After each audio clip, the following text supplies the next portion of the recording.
is Chloe Cole. I'm 18, and my story is not hyperbole. Starting around the age of 12, I began to believe that I was transgender. This belief was not organic.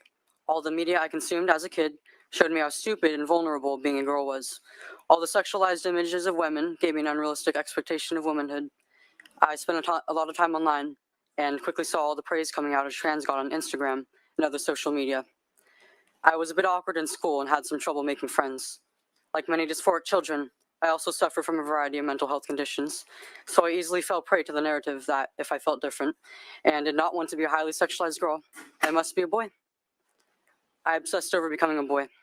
I believed that all my insecurities and anxiety would magically disappear once I transitioned. The mental health professionals did not try to dissuade me of this delusional belief. I was fast-tracked into medical transition after I was diagnosed with dysphoria.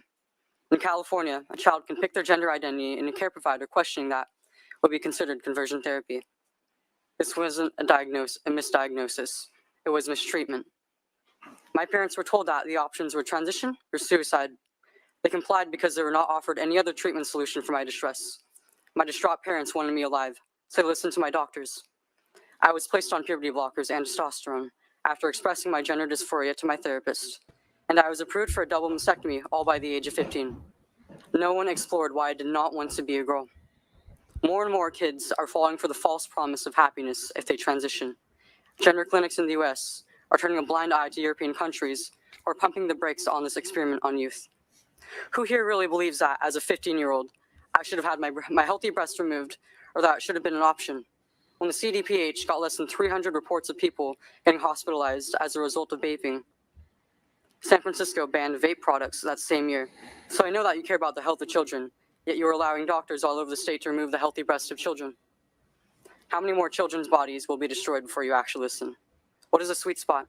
100? 200? 1,000?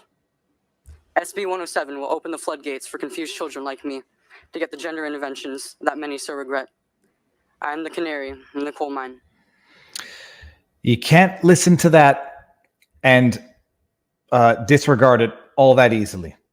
Unless you live on the Twitterverse, where an individual like Chloe Cole, who comes out and speaks out about her experience in all of its atrocity, when an individual with her experience comes out and speaks out against it, lambasted, demonized, mocked, and I follow her, mocked in some of the most disgusting, vile ways you can imagine. It's when you're allies, you're heroes. The second you become anything but an ally, it's public enemy number one, race traitor, trans traitor, bigot, whatever. She's 18 years old now, by the way. I hope to be able to have her on for an interview one of these days, because her story is it's going to be one of many, and one of increasingly many stories. And it highlights something that I'm not sure most people might take a step back and appreciate.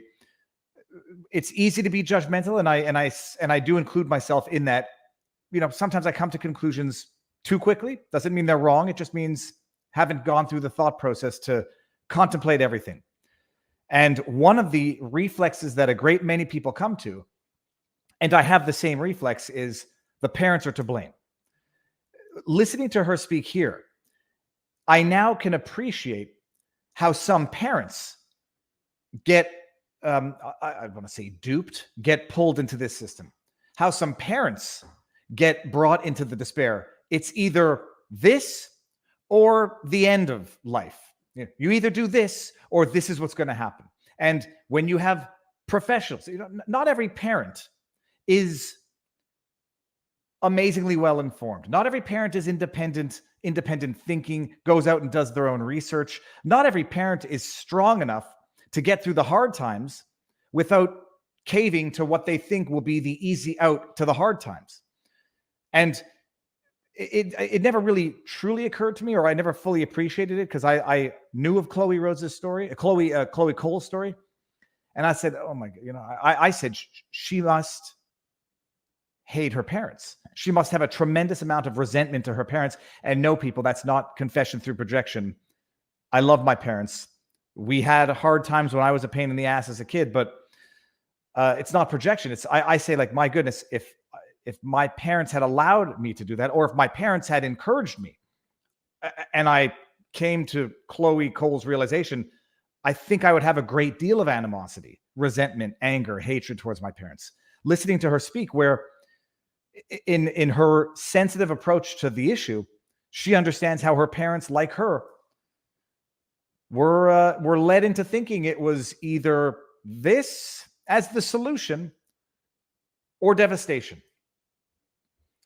And another, I'm sensitive to that now, and it'll be if it ever happens, an amazing, interesting discussion to hear this. The other thing that it also makes me appreciate, like, analogous to what we're seeing here in Canada. I say what we're seeing in Canada, though I'm no longer there in physically, with the medical assistance in dying, where doctors, professionals are coming in and saying it's the ultimate decision, or it's a misery, and there's no alternative remedies. Where these medical professionals come in and they're talking to children who are vulnerable and parents who are vulnerable. No parent likes seeing their kid go through distress. And so the parents are looking for the solutions as well. And you come across a professional who, as a reflex, or trying to normalize this, what they try to pretend is reversible, temporary, just, we're going to put puberty on pause. And then the parents say, my goodness, it's either this or we lose our child. It's terrible. And it's terrible. And now you have, I will say, individuals who have lived through the experience coming out and speaking out against it.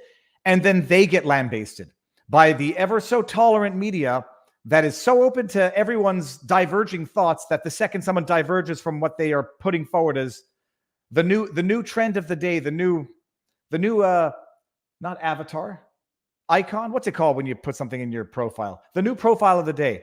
Speak out against it, you go from being an ally to an enemy, even if you have the most firsthand experience with the issue. Sorry, people, I'm caving today. That's the intro. So we'll see. We'll see if it happens with Chloe Cole. Worth following on Twitter. Tremendous story, tremendous person, and it takes courage. It takes courage to take the first step, and then it takes courage to deal with the onslaught. People, who the hell watched that Biden speech last night? Sweet, merciful goodness. All right, we're going to get into it. I got the clips and I got the highlights, and I watched it. I watched it all.